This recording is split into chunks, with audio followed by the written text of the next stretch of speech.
একটা সময় আমাকে খুব বেশি শুনতে হতো আমি নাকি সংসারী মেয়ে না, আমি নাকি খুব অপচয়কারী। তো সময়ের সঙ্গে সঙ্গে আসলে মানুষের সব কিছুর পরিবর্তন হয়। একটা সময় মায়ের পেট থেকে কেউই শিখে আসে না, আমিও আসিনি। আর আমার বিয়ে হয়েছিল খুব কম বয়সে। আমি সংসার কী জিনিস, রান্নাবান্না কী জিনিস কিছুই বুঝতাম না আর কি। তো আজকাল আর কি অনেক কিছুই শিখে গেছি। আজকাল বলতে সময়ের সঙ্গে সঙ্গে যেহেতু অনেকটা বছর হয়ে গেছে, বিয়ে হয়ে গেছে, তো সংসারটা কীভাবে করতে হয়, সংসারের জিনিসপত্র কীভাবে সাশ্রয় করতে হয় অনেকটা শিখে গেছি, পুরোপুরি না শিখলেও আর কি। তো আজকে আমি ইলিশ মাছ ছিল রান্না করা 2 দিন আগের, তো লেজটা ছিল, লেজটাতে এমন কেউ খেতে চায় না, তো আমি লেজটা রেখে দিয়েছিলাম।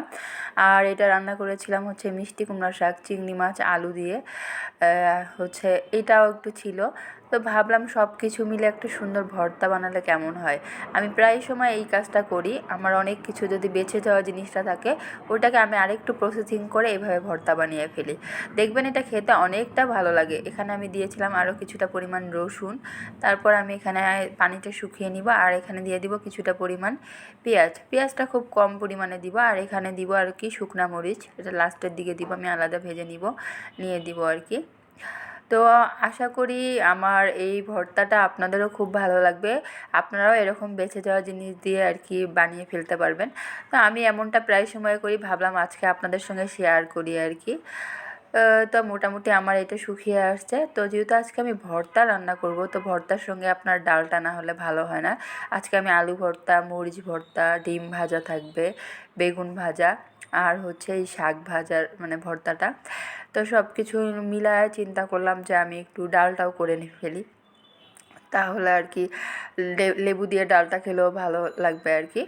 তো মোটামুটি আমার এটা ভাজাও হয়ে গেছে। এখন আমি এটা ব্লেন্ডারে দিয়ে দিব আর কি।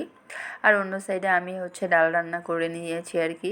ডালটাও আমার প্রায় রান্না হয়ে গেছে। এখন আমি ভর্তাটা এক একটা করে ভর্তা করে ফেলবো। তো এই আর কি, মানুষের আর কি সময়ের সঙ্গে সঙ্গেই সব কিছুর পরিবর্তন হয়। আমারও হয়েছে, অনেকেরই হবে। যারা নতুন রাঁধুনি তারা আর কি দেখে আমার হলে একটু হলেও তারা বুঝতে পারবে যে একটা জিনিস ফেলে দেওয়া জিনিসটা কীভাবে প্রসেসিং করে একটা সুন্দর করে এটা বানিয়ে আবার একটা মজার খাবার বানিয়ে ফেলা যায় আর কি। তো আমি এইটা এখন ব্লেন্ড করে নিব আর কি। তো এরপর মরিচ একটু ভেজে নিব আলাদা করে। তো এটা আমি নিব হাতে নোড়া বাটনা যে আছে এটার মধ্যেই। এটাও ব্লেন্ডারে দিলে ভালো হতো, যেহেতু আমি শাকটা দিয়ে ফেলছি আগেই, তাই আমি এটা ব্লেন্ডারে দিতে পারছি না, কারণ এটা ভিজে গেছে অলরেডি। তো এই কারণে, আর মরিচটা আমি এক সাইডটা বেশি হয়ে গেছে, এই কারণে আর কি ভালোভাবে ডলেও নিতে পারছি না আর কি, একটু দানা দানা আছে আর কি, বিছিয়ে। তো যাই হোক, ওই পর্যন্তই আমি রেখে দিলাম। তারপর আমি আর কি এটা ভালোভাবে একটু যতটা পরিমাণ চেষ্টা করে আর কি নেওয়া সম্ভব হলো সেটা করে নিয়েছি। তারপর আমি একে একে সব ভর্তাগুলো বানিয়ে ফেললাম। তো আজকে আমি এগুলো বানিয়ে ফেলছি, এটা মরিচ ভর্তা আর আপনার আলু ভর্তা। এটার মধ্যে একটু বেশি পরিমাণ তেলটা দিলে ভালো লাগে আর কি। আর এখানে এই যে দেখতেই পাচ্ছেন আমার সেই ভর্তাটা, দেখে আপনাদের কি মনে হচ্ছে একটু কমেন্ট করে জানাবেন প্লিজ। আর আমি কালকের বাসি ভাত আছে, সেইটা আমি এখন একটু মাখিয়ে নিব। এটা আমার খুব ভালো লাগে, যদিও এটা ক্ষতিকারক, গ্যাসের জন্য খুব ক্ষতি হয়। আমার যেহেতু একটু অ্যাসিডিটির প্রবলেম আছে, আমারও অনেকটা ক্ষতি হয়। আমি আগেই একটা গ্যাসের ওষুধ খেয়ে নিয়েছি। এখন আমি এই ভাতটা মেখে এই ভর্তাগুলোর সঙ্গে খাবো। সত্যি অনেক বেশি মজার হয়েছে। তো আপনারা পুরো ভিডিওটা দেখে এখনও কি বলবেন যে আমি সংসারী না? এখনও সংসারী হইনি।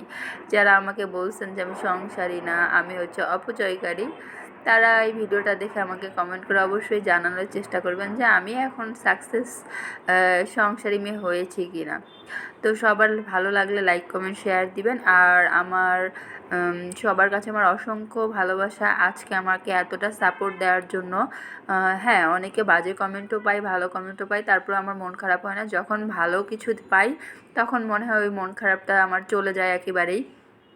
তো জীবনে চলতে গেলে ভালো খারাপ এরকম দিনও দেখতে হবে, খারাপ সময় দেখতে হবে।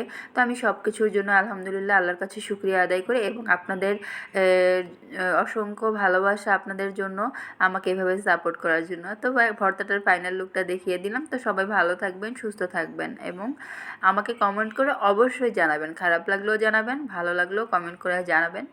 তো আল্লাহ হাফেজ।